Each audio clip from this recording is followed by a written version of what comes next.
This is Limitless Spirit, a practical, inspirational, and thought-provoking weekly podcast about the impact of faith and Christian identity in today's world.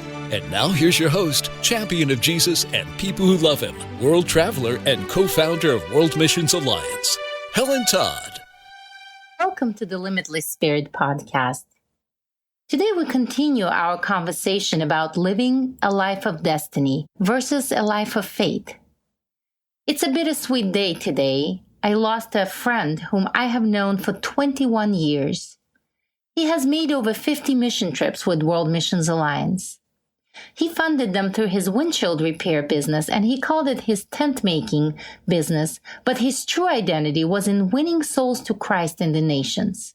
He did it with such passion in countries like China and Iraq, Romania and Russia, and many other world's hotspots. He was 78 years old. A few years ago, he suffered a stroke that took away his strength and mobility, but it wasn't the cause of his death. His wife Helen told me, I think he died of a broken heart because he couldn't travel with the gospel message anymore. My friend Wiley is in eternity with Christ today, and I know for a fact that he was welcomed with the words, "Well done, good and faithful servant." I think his welcome gift was the revelation of how many lives he brought to eternity through his selfless and tireless mission work. This is why this conversation is so relevant to every single one of us, because none of us knows when we're going to enter eternity. In the previous episode, we looked at the story of three people whose lives were predetermined by God to cross 50 years prior and what happened when each one of them stepped into their destiny. The story begins in the early 70s when each one of the participants was still a teenager. If you haven't listened to episode 8 or just need your memory refreshed, the people involved are a 16-year-old boy named Tong from the Hmong minority tribe in Laos who joined the guerrilla forces helping the United States to fight the communist regime.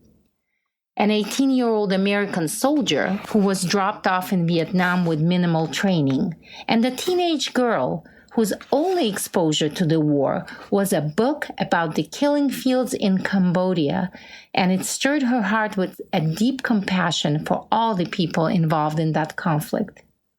A teenage girl was named Laurie. In episode 8, we heard how Vietnam War veteran Billy met Lieutenant Tong. But today we will talk to Laurie, who lives in Michigan and is an artist and a sheep farmer, but her true passion is sharing the gospel with the people in her own community and around the world.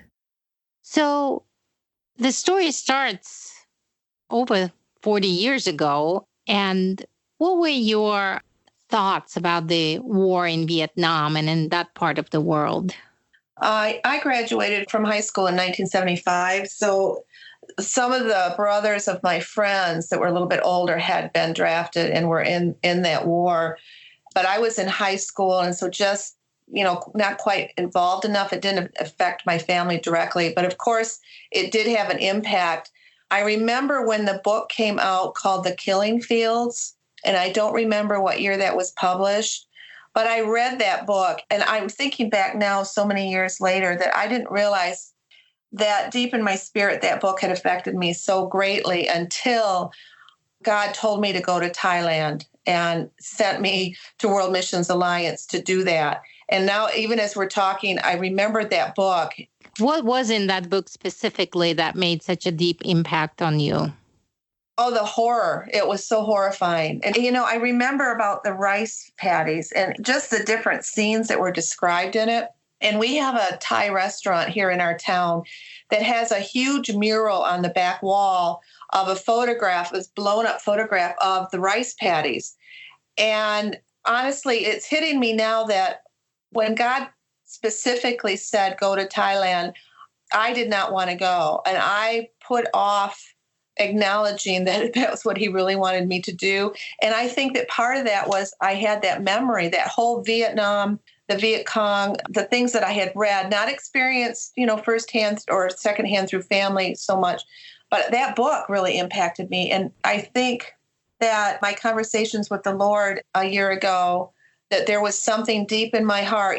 When we talk in the Spirit and we're talking to Him, He knows our heart so well that we don't even know. We have memories in our heart that we don't have any idea. And I asked Him, where do you want me to go next year? And He clearly said Thailand, and it shocked me because there was never anything in my soul that would ever have wanted to go to that part of the world. When I was 18, the lieutenant would have been, he's 2 years younger than me, so he would have been 16. So he was actually in that army, I think, at a younger age than what we can imagine. Well, and it's interesting because we assumed that he was fighting on the side of the communists, but he actually was not, because he is the Hmong minority, and the Hmong minority in Laos was actually helping the United States to fight against the communists. Right. So this is why he had to flee from Laos to Thailand right. At the end of that conflict. So I'm glad you caught his age, because I wasn't sure. I figured he was about that age, but I didn't know exactly how old he was. But that's incredible. So he was just 16 years old. You were 18 years old. Do you remember having any...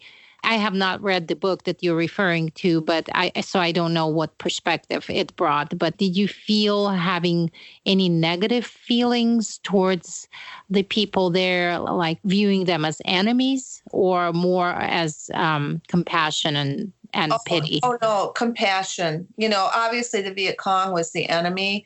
And so the scenes that, I don't even want to reread the book, but I believe it was a compassion that must have been so deeply rooted at that young age I was at, that the Lord brought me to this year. It's really odd for me to be talking to you about this, because now I'm seeing that full circle of things that, imagine from 1975 to 2019, all of a sudden I meet Billy on the trip. Then when the clinic was set up, Billy came right to me and he said, "Laurie, I want you to meet the lieutenant." And so I'm like, okay. So he took me right. And why me? Why did he call me out and say, "Come, I want you to meet him"? If Billy hadn't done that, it could have been that whole day I would have not had a conversation with Lieutenant that day. So God was working some very interesting, he was really weaving a tapestry of all of us that day. But that tapestry stretches back 50, how many years did you say that was? It's making me feel really well, let's see. It's close to 50 years. Yes. It's incredible. But this is exactly the point that came across my mind, that we may forget these experiences and thoughts and things, and how God brings fruit out of them years later. And 50 years for us sounds like a very long time, but in God's timeline, it's but a blink. Yeah. Billy had asked the lieutenant if he knew Jesus. And he said, "Yes, I know about your Jesus." And then he asked him, "Well, about Buddha, tell us about Buddha." And then he kind of said, I think what he asked him was, "What do you believe what happens when you die?" And the lieutenant pointed to the ground and said, "You go in the ground." And he says, "Well, what about Buddha?" And he said, "Buddha is in the ground." And so Billy was trying to say to him, well, we have God in heaven, that we can go to heaven. We don't just go in the ground, we go to heaven, we live eternally. And the lieutenant was very polite. He was just kind of nodding and listening. And so then we both were kind of interjecting about the importance of Jesus in that process of being able to go to heaven. And I'll never forget what he did is he said, "I don't feel Buddha and I don't feel your Jesus. So I take Buddha." And at that point, he walked away from us. Lieutenant Tong continued to linger around the clinic even after his checkup. He talked to us and shared an interesting experience he had during his service when he was assisting in a medical clinic that had just received the shipment of much anticipated medication. A young American doctor exclaimed, "Jesus sent us this medicine," while the other said, "Jesus had nothing to do with it. I ordered it." Lieutenant told us that this conversation stuck with him for the rest of his life. "How do I know which one of them was right?" he asked us. At that moment, Laurie offered to pray for his back pain, and he experienced an instant relief. This was the answer to his question, and he accepted Jesus into his heart that very moment. And I thank you, Jesus, for healing his back. And all of a sudden, Lieutenant, it was like we didn't have to lead him in a prayer. What he did is he looked up in the sky and he said, I take Jesus. Thank you, Jesus, for healing my back. I want you to be in my heart. So he was talking directly to Jesus, and that's when he got that moment. He got saved and healed at the same moment, which just reminded me of the atonement, that the promises for healing and salvation were what Jesus did. Not only, with his stripes, by his stripes you are healed and saved. And saved. So it was like I went all the way to Thailand to see a manifestation of salvation and healing at once together, the atonement. And I was so incredibly blessed and tears. And it was just so absolutely beautiful that I'll never forget that. I will never forget that moment, seeing his face look up and he talking directly to Jesus and said, I take Jesus. And that's why God sent me. That's why that whole team, that God handpicks those teams, as you know. And it was just, yes. He wove all of us. I didn't even realize till we were talking this morning that he wove our paths into that experience too. So my heart cry when I walk and talk to the Lord, there was something in me that was saying, send me to Thailand. But the good thing is that we don't speak English when we speak to the Lord. So. Right. And God preordained all this for you, and you didn't know what was going to happen in the end of this trip, but he did. Absolutely. And I think that's why, when God compels us to do anything at all that is required of us is our obedience. It's not required for us to understand, to know the why, to know the what, to know the how. All is required is to say yes. Right. And it's more fun that way, isn't it? It's like these little presents he gives us. It's like, I believe that I was as blessed as Lieutenant was. Like I said, I'll never forget seeing him look up and he received healing and salvation. And we're blessed. We're blessed when we get to bless others through the Holy Spirit. It's just awesome. That's very true. Very true. But as that day went on and I stood back and I listened to how Lieutenant was saying that he was, when the medicines came into their camp, to the medics, the believer had told him that Jesus sent those medicines. Do you remember that part of the conversation? Yes. Yeah. And then when he said, but then the pharmacist came in and said, no, that's not from Jesus. I ordered the medicines. And all of a sudden it was like, oh my gosh, the enemy stole Lieutenant from Jesus that day, at that moment, because you could tell from his face when he spoke that out that's really, I think, what happened. It was like the enemy stole him away from Jesus that many years ago.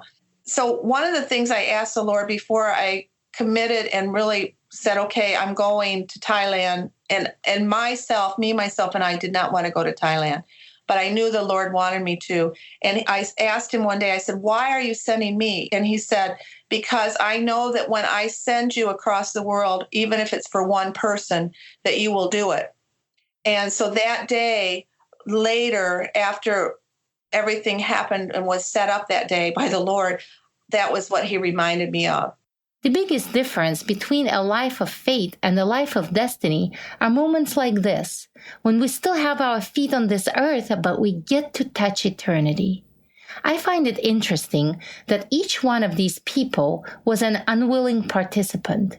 The lieutenant wanted the benefits of the clinic, but he did not want to hear about Jesus. Billy and Laurie had no desire to travel to Thailand. Each one of them, however, responded with obedience when Jesus called, and what a beautiful moment this obedience created. Ultimately, to take us from a life of faith to a life of destiny, there is only one step that we have to take, and it's the step of unconditional obedience to whatever Jesus is calling us to. Tune in for the upcoming episodes. Among the future guests, we have Dr. Gary Chapman, the author of the famous book, 5 Languages of Love, and his most recent book is called Building Love Together in Blended Families. we will talk about the key ingredients of building successful relationships. Until next time. Thanks for listening to Limitless Spirit with Helen Todd, produced by World Missions Alliance. Are you ready to step out of your comfort zone? Do you have a passion to help people and share your faith across the globe? Visit our website, rfwma.org, and get involved in the Great Commission through short-term missions. We hope you'll leave a review and check out other episodes. We'll be with you in a week on our next episode of Limitless Spirit.